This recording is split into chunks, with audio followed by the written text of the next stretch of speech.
Constantino, de cara, proibiu a perseguição aos cristãos.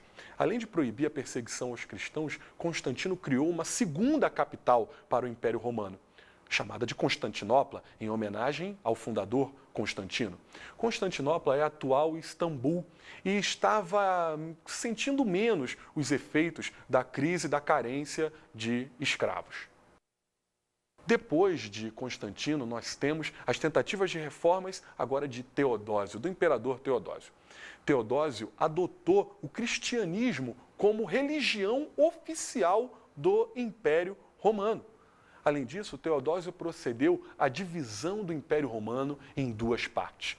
O Império Romano do Ocidente, com capital em Roma, e o Império Romano do Oriente, com capital em Istambul. Teodósio que enfrentou muitas revoltas, enfrentou muitas invasões de bárbaros.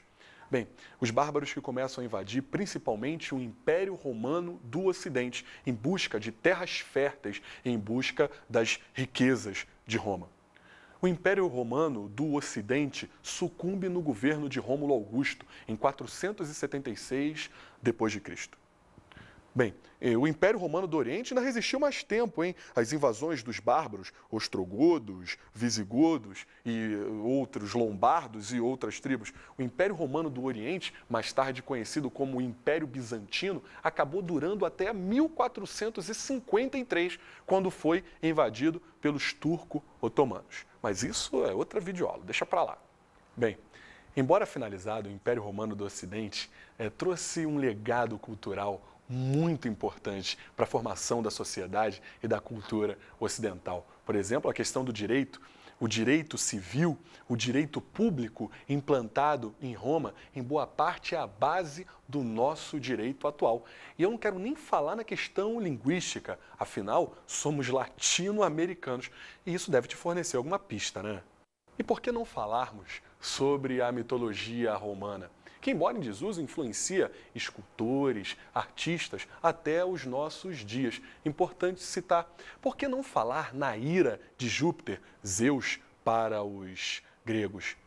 Por que não falarmos na inteligência de Minerva e mesmo na soberania dos mares de Netuno? A arquitetura e a escultura também são, até hoje, fortemente influenciadas pelos valores artísticos romanos, que nós chamamos de arquitetura clássica. Vamos agora às nossas dicas de estudo.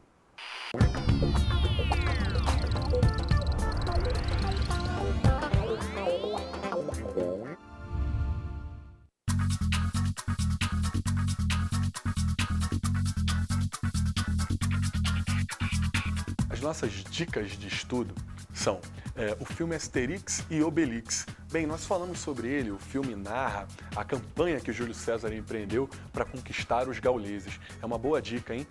Bem, não esqueça também de ler o livro de Ouro da Mitologia, da Edde Ouro, escrito por Thomas Bulfinch. Vai te dar uma boa noção desses personagens mitológicos. Bem, espero que vocês tenham gostado e até mais!